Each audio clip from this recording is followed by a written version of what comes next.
So Bjorn, could you start by telling us about how you came to found the company and how it was in the beginning?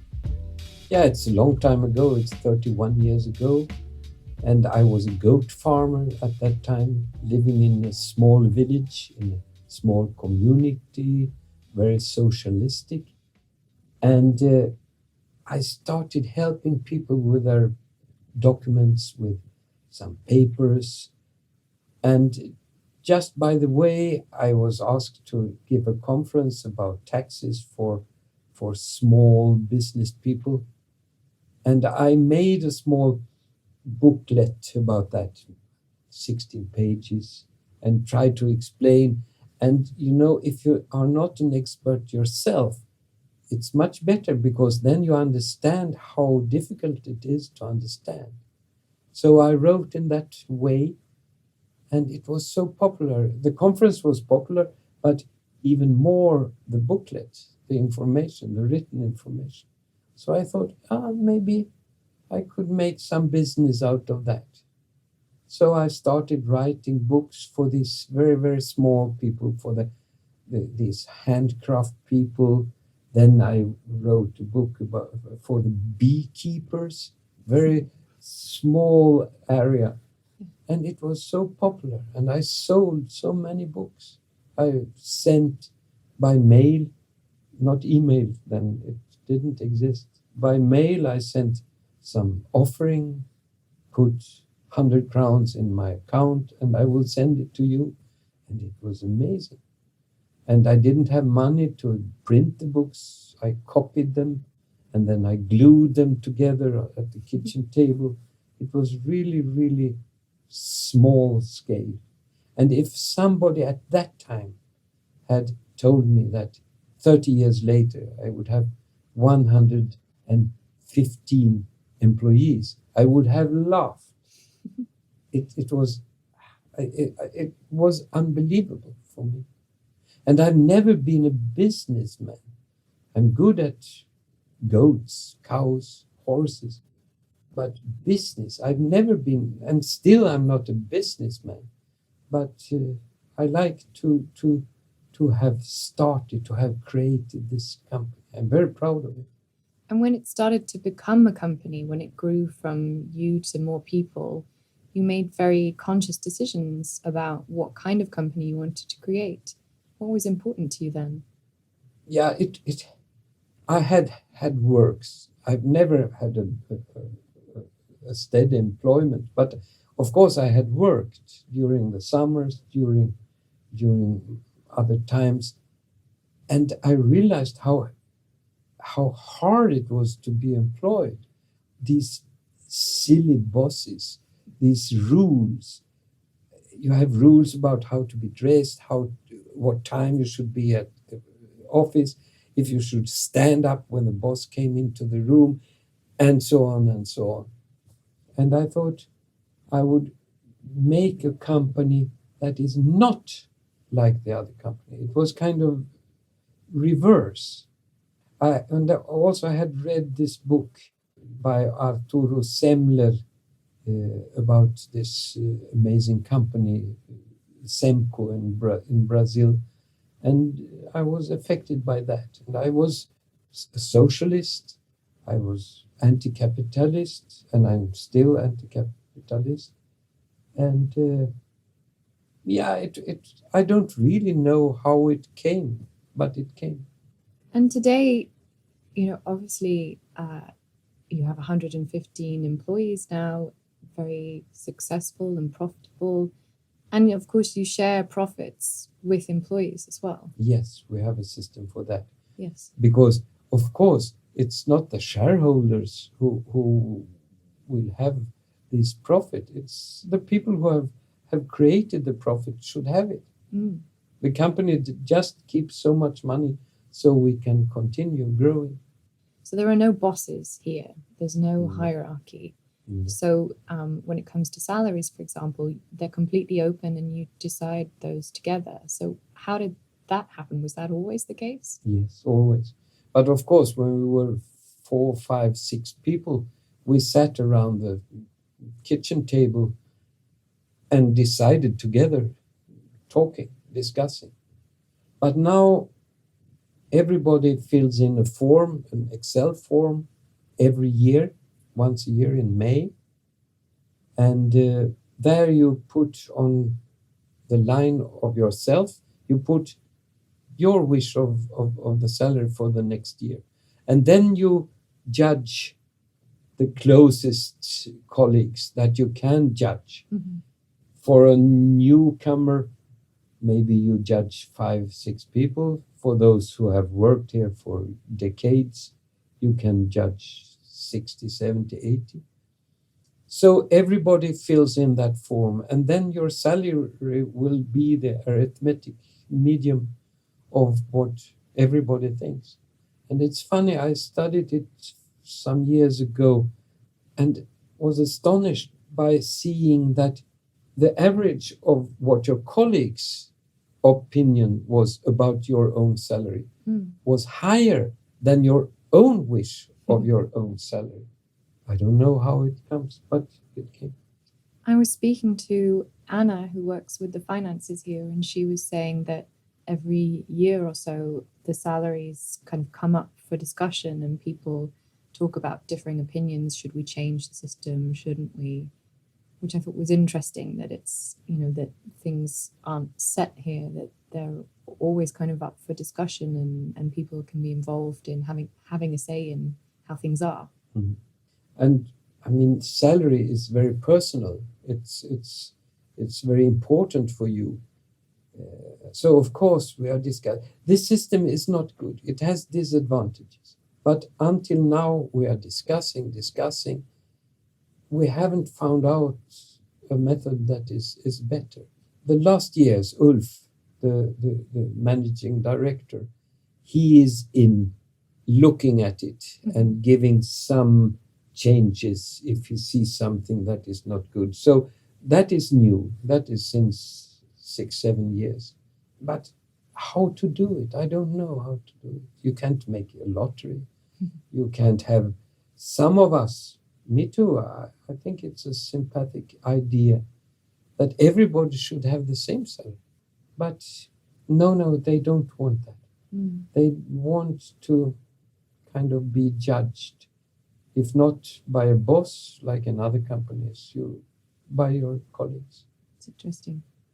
Another thing that's interesting to me, because a lot of people who I speak to who are interested in working in more self-managing ways really struggle with making decisions together.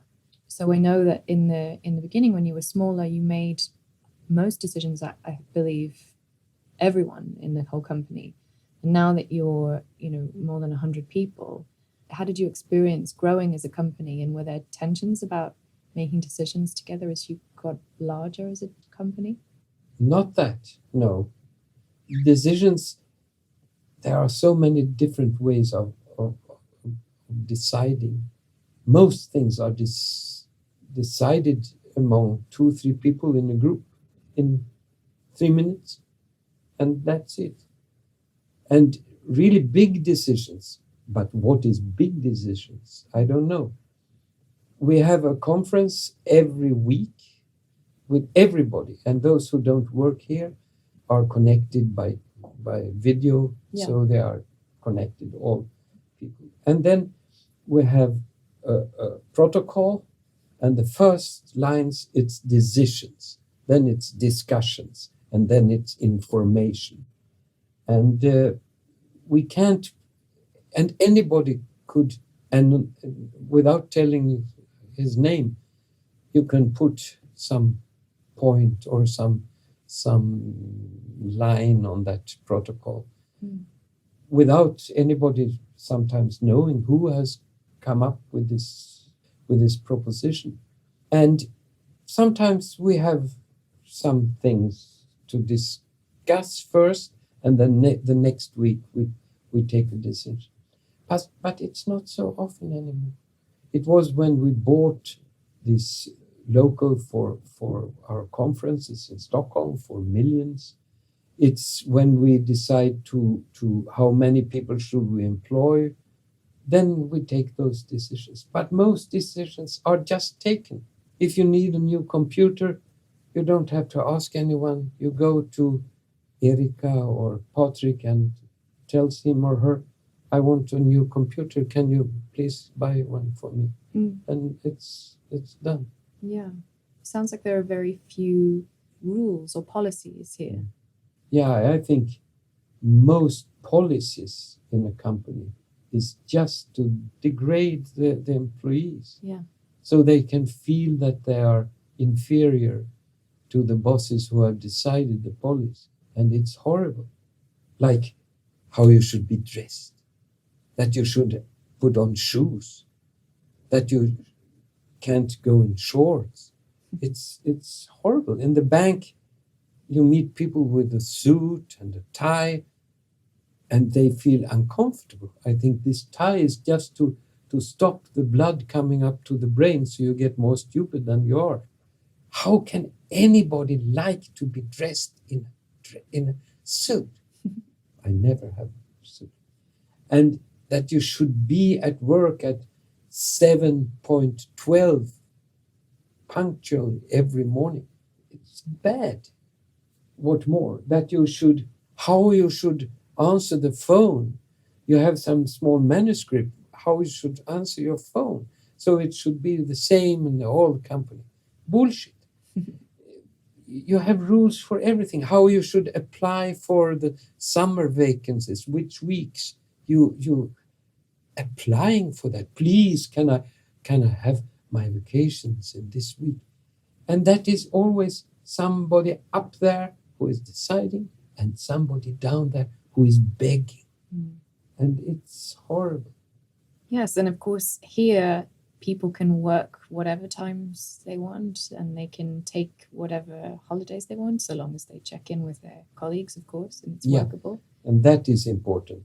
And if you get sick and you are on the schedule for the call center, the support, I see the mails coming. Oh, my kid is sick. I have to be home. Who can take my hours?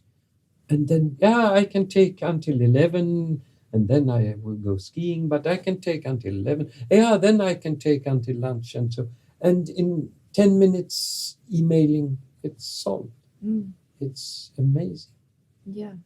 And by the way, we have very much more sick leave in our company than average in Swedish companies. We have more sick leaves. And that we are proud about that. You know why? No. Because it means it's not so stressful when you get this flu and coughing and feeling so bad. You can be home in peace and resting and getting healthy again without worrying. In other companies, you have to work though you don't feel good because nobody else can do your work. But here we try to employ before they are needing. It's not so tense, the situation here. So we are proud about that. A lot of people I've spoken to here, this is either their first job or perhaps before they worked, they were self-employed or, an owner of a company maybe.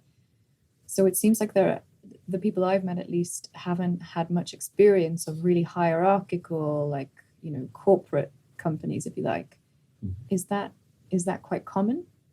These people who want to work here, they are kind of freedom seekers and have been that before too. So very few are coming, but there are some people coming from very hierarchical organizations and they hated it.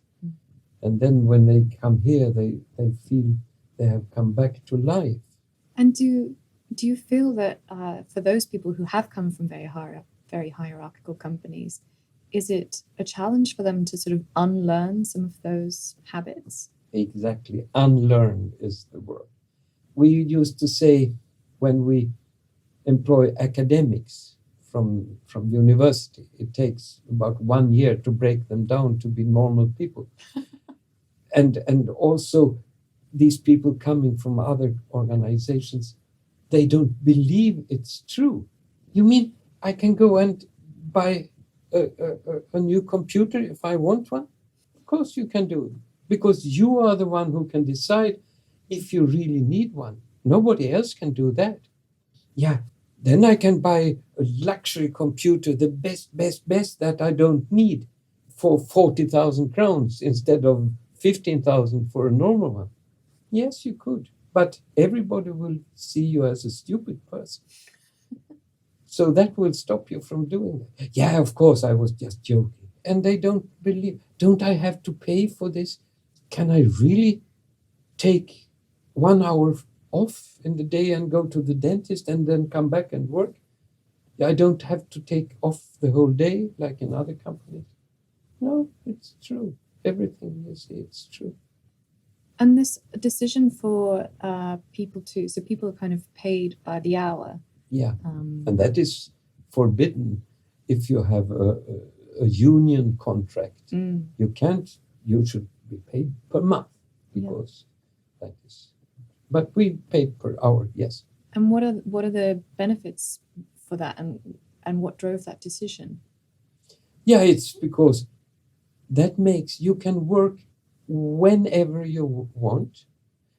Mind the words, whenever you want. And if you are on a schedule for support that day, of course, you don't want to be free that day because you have made a commitment together with the other people. But you can work when you want. And not only that, here you can also work as much as you want or as less as you want. We have people who sometimes they work 20% or take 5 months vacation. And there are some people who want to earn a bit more. They work maybe 110%. It's totally up to you how much you will work. And that means that every month you get a different salary because you don't really work the same amount of hours. The Försäkringskassan, the office that pays you sick money when you're sick, they get crazy because you don't know how much your salary is to be compensated by the government. But we have made a decision with them. We look 12 months back and see the average, and that you get paid from that. And if you ask people, what is the main benefit of working here? And then the first thing is the flexibility in working time. And the second is the wonderful colleagues. Yes, that's been my experience when I've been speaking to people here. And two words come up over and over again, which are freedom and responsibility. Yeah. And people have been telling me that those things just go hand in hand somehow. Exactly. When we hire new people, we don't ask them, are you a responsible person? Because it's a stupid question. It's not a goal. It's an effect of this system that you can't avoid getting responsible. You can't kind of hide from the work. You can't do that because you're a good person. Everybody's a good person. And in this environment, the responsibility comes. Even if you don't want it, it comes. Do you think it makes a difference as well, the notion of sharing in the profits? No. No. They talk about it the month when it will be paid. And I said, I will make a travel trip for this. I will buy paint to paint my house for this money. And so, but never say, no, we should save some money on these costs because this profit sharing will be bigger. Never. And it shouldn't be. It's kind of bonus that comes from above just once a year. What are some of your favorite stories about the people here and some of the beautiful triumphs that they've had together? There are so many.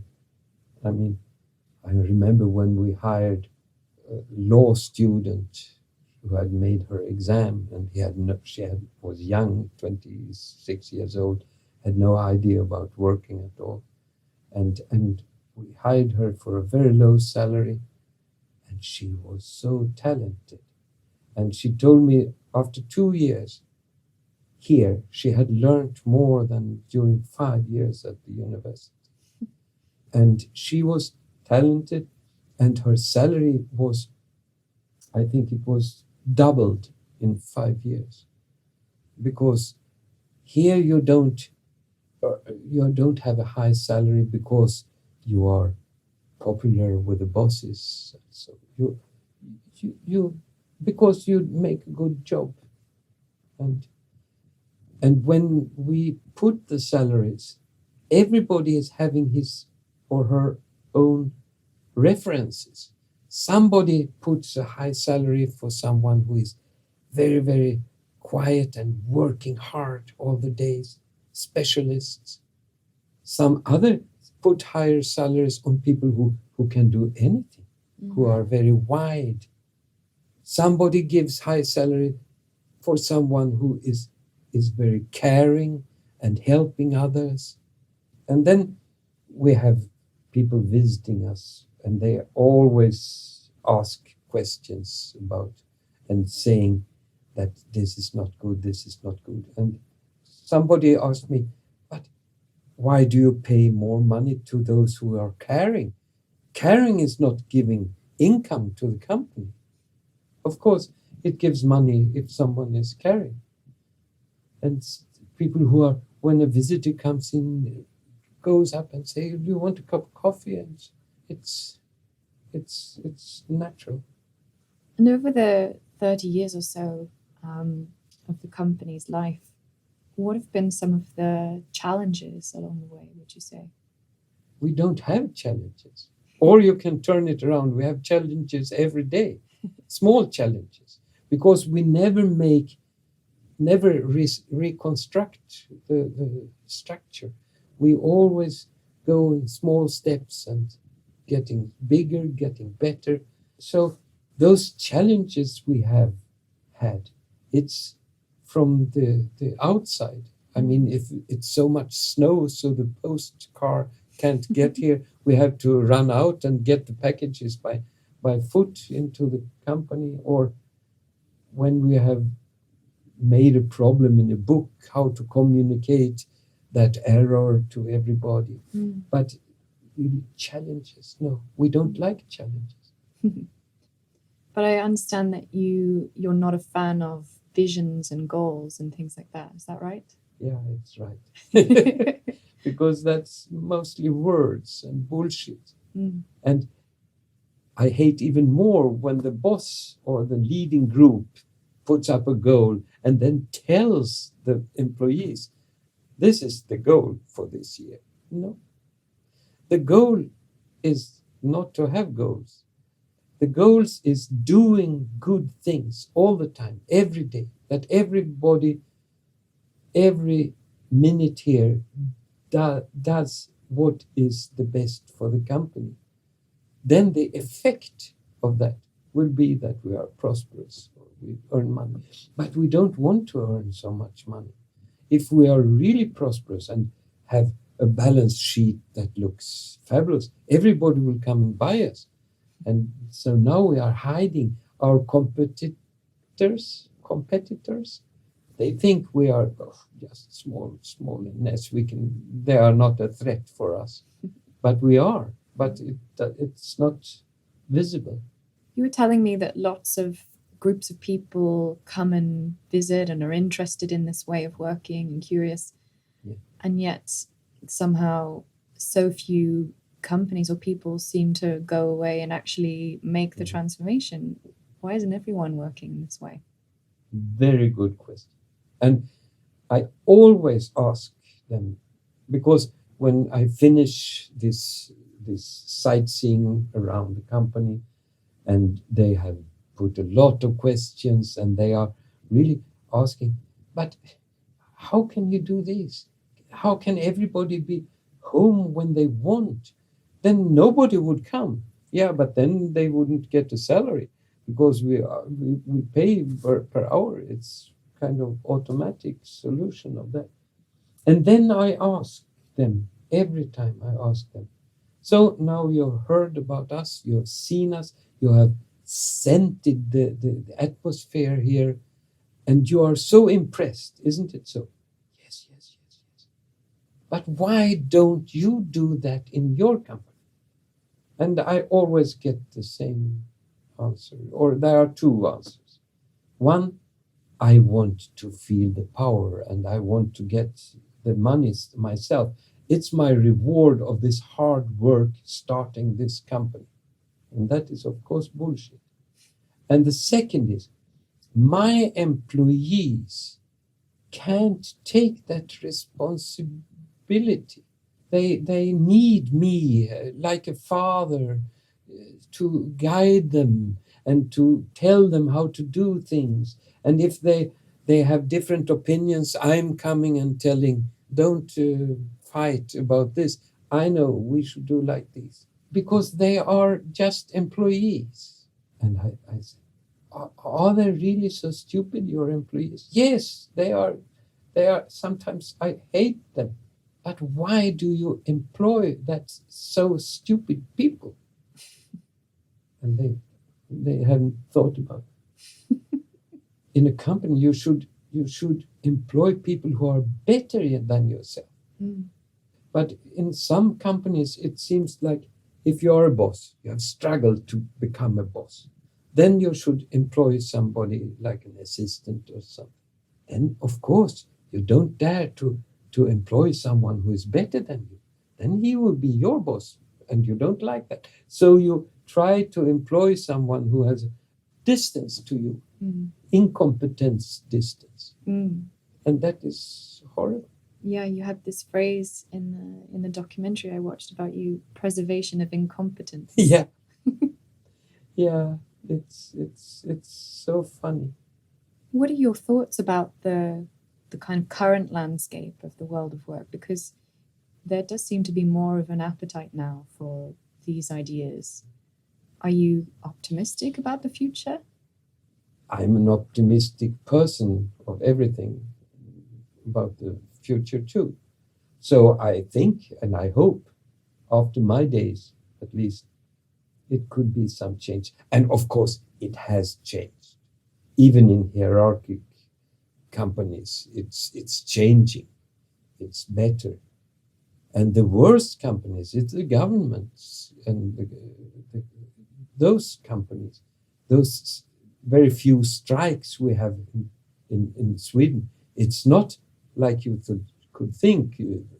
Multinational capitalistic companies, big companies, those employees don't strike because the bosses are intelligent enough to make them at least a little happy. But in governmental companies, there are strikes. And you think those companies, the hospitals, those old people's care companies who are by the government, they should be in this SIM method. But they all are not. They always also have these bosses and this hierarchy. And a hospital is horrible.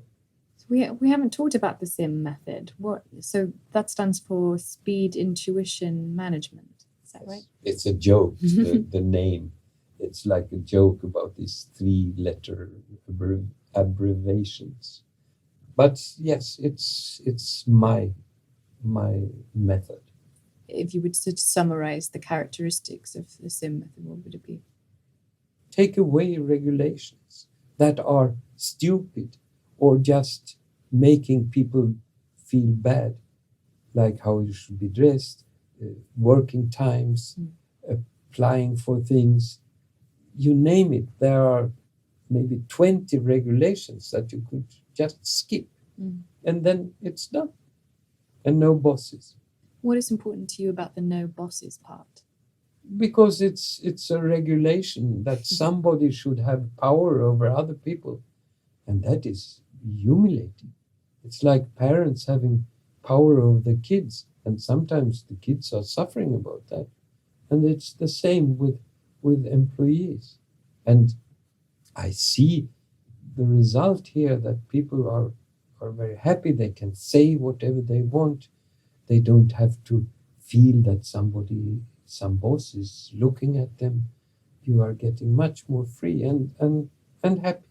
Do you think it's possible for a hierarchical company to transform and shift to the sim way of working? No, it's impossible, I think. Because the bosses, they will not give up their power without fighting. And what should you do with all these bosses who don't know anything about the job, just knowing about being bosses?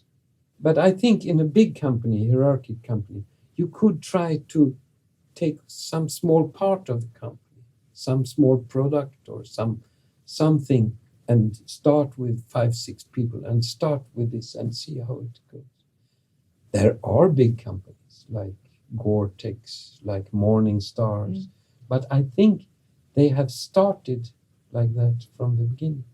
I'm not sure.